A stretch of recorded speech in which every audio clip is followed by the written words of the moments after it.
Lately I received a lot of questions from members of my community asking whether they should buy the new Dji Mini 3 or the Air 2S, or even if they should sell the 2S for the new model.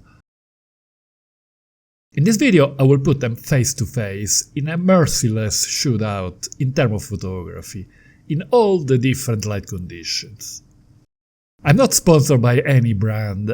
I put the different models under very challenging conditions, and if I notice something wrong about any drones, I'd say it very bluntly.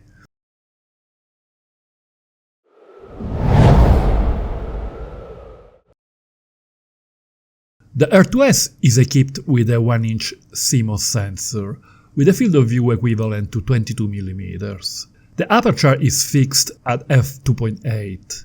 It is able to shoot photos at a real resolution of 20 megapixels.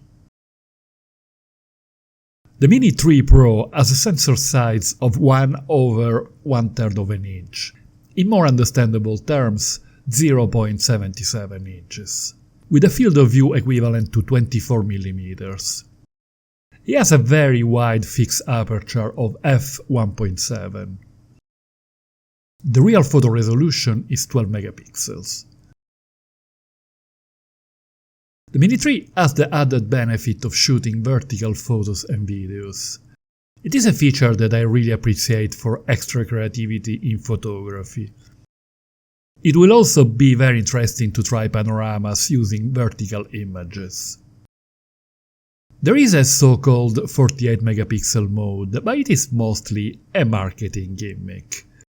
The quad Bayer sensor is capable of splitting each pixel into 4 smaller ones, therefore creating a sort of fake 48 megapixel resolution. But the size of each pixel is so small that there are practically no benefit compared to the real 12 megapixel resolution. It is a relatively new technology that for drones was introduced with the Mavic Air 2 and also used in the Nano Plus. In the case of the Mini 3 Pro, I didn't notice anything exciting in the 48 megapixel files. They actually show a gigantic dose of chromatic noise in the shadows in situations of high dynamic range. Please refer to my video about photography with the Mini 3 Pro. I will post a link at the end of this one. I know that this topic may cause a bit of controversy, so let me know your opinion in the comments below, and give me a big thumb up if you find this video interesting.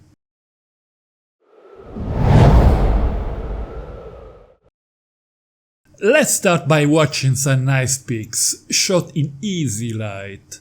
I will throw a few words about my experience with the two models, but as usual, it's your opinion that matters the most.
When I bought my Air 2S, after the first flight, I inserted the memory disk on my computer, and as soon as I saw the first few images, I dropped my coffee on the keyboard.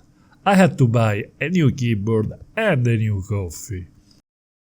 This drone was a huge jump in quality compared to previous models, both for video and photos. I always found that the colors are a thing of beauty, and there is plenty of detail available without looking over-sharpened. The files respond incredibly well to post-processing, and the colors can easily be tweaked to reach any possible shade. In my opinion, the Air 2S belongs to the same league as the Mavic 3, at the very top of DJI prosumer line.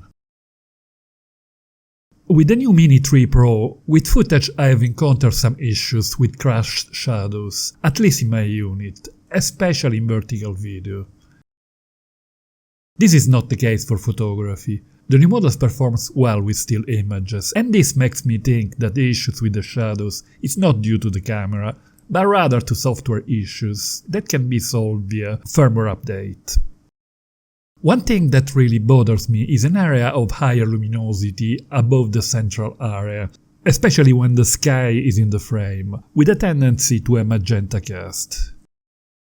But that is probably not the fault of the drone, but is rather due to the fact that my raw processing software doesn't have yet a color profile for this model. I believe Lightroom has already one, so please let me know in the comments your experience if you use Lightroom. I find the performance of the Mini 3 quite good. The 12 megapixel files don't respond as well as the 20 megapixel ones of the Air 2S, and I cannot get the exact shade of colors that I would like. The detail is once again quite good, but cannot match the one of the Air 2S.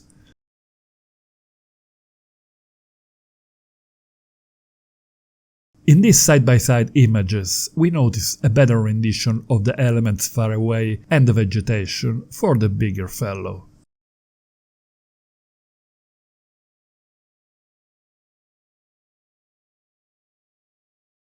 The Mini 3 doesn't show a loss of detail or distortion in the edges of the images, which could be feared due to the very large aperture.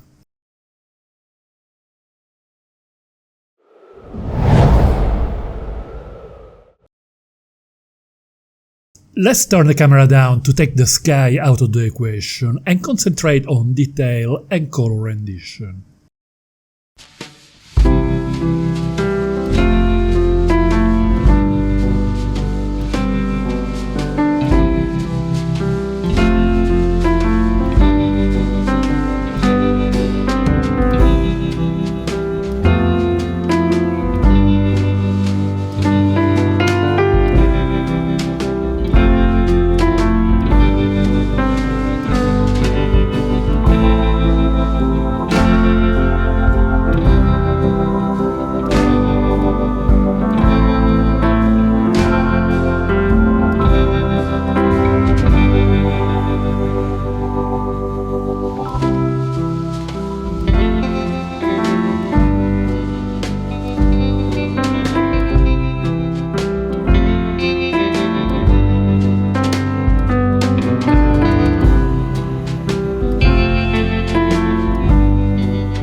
In images containing the sun, the Mini 3 performed decently, and there are no nasty flares around the sun, and the structure of the sky is good.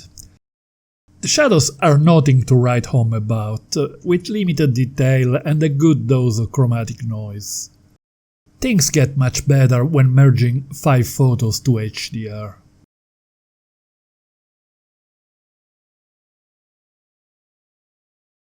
The Air 2S is once again in another league. There is all the detail we want in the shadows, and one single photo is more than enough, no need for merging. In low light conditions, the Mini 3 puts up its best performance, with good detail in the shadows and a nice color rendition, even in vertical mode. Night footage was extremely disappointing, at least with my unit, so this makes me think even more that it's not the camera to be blamed. When it was released, the Air 2S was an excellent performer in low light, but in this area it is now a bit behind the new technologies of the young boy. When DJI announced the specs for the upcoming Mini 3, I was worrying about the future of the Air 2S. But DJI has always been very clever in marketing and has left many reasons to purchase the Air 2S. For someone interested mostly in photography, the Mini 3 Pro is a big step up compared to the Mini 2 and offers loads of extra functionalities. But there is also an important gap in image quality between the new kid in the block and the good old 2S. Click on this link to watch my in-depth analysis of the Mini 3 for photography, or on this other one for the Air 2S. Don't forget to hit the like button if you find this video interesting. Thank you.